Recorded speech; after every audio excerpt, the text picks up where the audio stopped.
سلامونه نیکی هیله احترامات ملګرو ټول اهل اسلام ته د زما د طرف نه ډیر ډیر مبارک شي. کم بل چې د صحابه او د ناموس د پاره همدغه علماء کرامو راوړو په اسمبلی کې پیش کو، د اسمبلی نه منظور کو، بیا یې سینټ کې پیش کو. نن هغه بل په سینټ کې چې په متفقه فیصله سره ماشاءالله هغه بل هاوس منظور شو.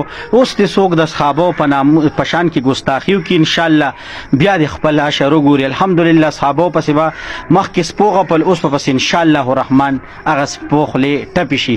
دا د چا کمالات دي؟ دا د علماء کرامو ناراضي الیکشن ته کې دا ورکوټه کلیپ جی غفور ادری صاحب کہیں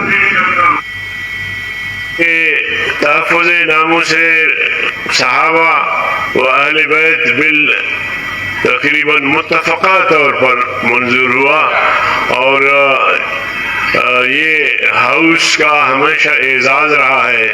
جب بھی کوئی پاکستان اور پاکستانی قوم کے نظریات کے حوالے سے کوئی ایسی بات ہوئی ہے تو اس پر قوم نے ماشاءالله ملګرو ومرېدل په متفقه فیصلې سره. الحمدلله د صحابو په ناموس د هغه د اهل بیت چې کوم ګستاخانو د هغې خلاف بل پاس شو. نو بعضې خلک ما ته اکثر لوی چې ته د علماو د پارټي ولې سپورټ کې؟ تا دا علما څه درکوي؟ قسم دی نن مې یو کمنټ کتلی وي چې ستا د دې چینل تا ته د مولیان 100 روپۍ درکوي. لا اله الا الله محمد رسول الله که به ماله 1 روپۍ هم راکوي صرف او صرف د الله د رضا دپاره په دغه اسمبلی کې داسې قسم تبیلونو پاس کېدو دپاره صرف علما سپورټ کوم. دا نور جاهلان، دا بېوقوفه، دا لیبرل سیکولر دلګان زکه نه سپورټ کومه چې دوی په دې پوهېږي نه چې صحابه څوک دي او اهل بیت څوک دي. نو دا غیر مې نشي چې سپورټ یې کومه پوه شولې. الحمدلله د علماء کرامو په سپورټ زه فخر کومه چې هغوی داسې قسم تبیلونه راوړي اسمبلی ته او هغه پاس کوي.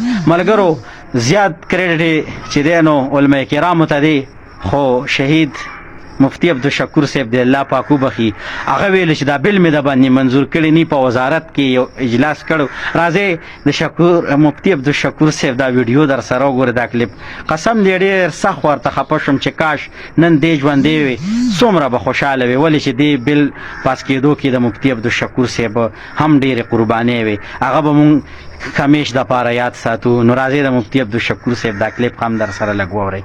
نظریات اسٹیٹ یہ تب ہوگا جس میں ابو بکر صدیق کا بول بالا ہو، جس میں عمر فاروق کا بول بالا ہو، جس میں عثمان غنی کا بول بالا ہو، جس میں علی مرتضیٰ کا بول بالا ہو، جس میں امیر معاویہ کا بول بالا ہو. تکبیر، تمام صحابہ شان صحابہ، شان صحابہ مولانا مفتی عبدالشکور صاحب یہ جب یہ سلام ہم صحابہ میں محبت کے حوالے سے کسی تفریق کے قائل نہیں ہے. اولیت اس میں کوئی شک نہیں ہے. ابو بکر ہے، ابو بکر ہے، اس میں کوئی شک نہیں. تم کون ہو کہ ابو عمر فاروق کو نہیں مانتے؟ نہ مانو، تم کے نہ ماننے سے کیا بنتا ہے؟ آنے والے انشاءاللہ کہ سینٹ میں جب یہ قانون پاس ہو کر اور قانون پاکستان بن جائے گا، ناموس صحابہ کے شہداء اپنے قبروں میں اچھل کود کر خوشی منائیں گے انشاءاللہ. ہماری ایک سبحان الله ملګرو تاسو به مفتی عبدالشکور صاحب اورېدلی وي چې دا بل به په سینټ کې هم پاس کړو. نو هغه نن نشته دی، خو الله پاک دې د دې د بل په وساطت سره چې به څومره لکه د خلکو خولې ټپېږي نو د دې د خلکو نه بلکې د خنزیرانو د هغه کالې کتو چې کومه به اصحابو پسې غپل، یعنی اوس په هغه غپارې کې ډېر کمی راشي.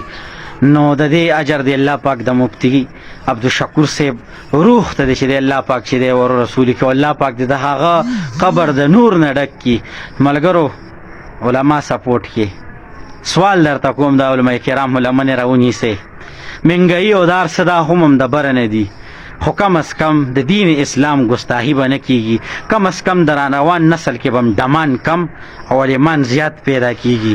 کم از کم د هغه دنیا دپاره خو خیر دی لسنه څه کوشش وکړې. ځکه علماء کرام سپورټ کوم او زما اوټ علماء کرامو له لاړ شو داسې یو بل پاس شي، زه هم دا به زما د هغه دنیا دپاره بس داسې بل هم کافي دی چې داسې پاس شو.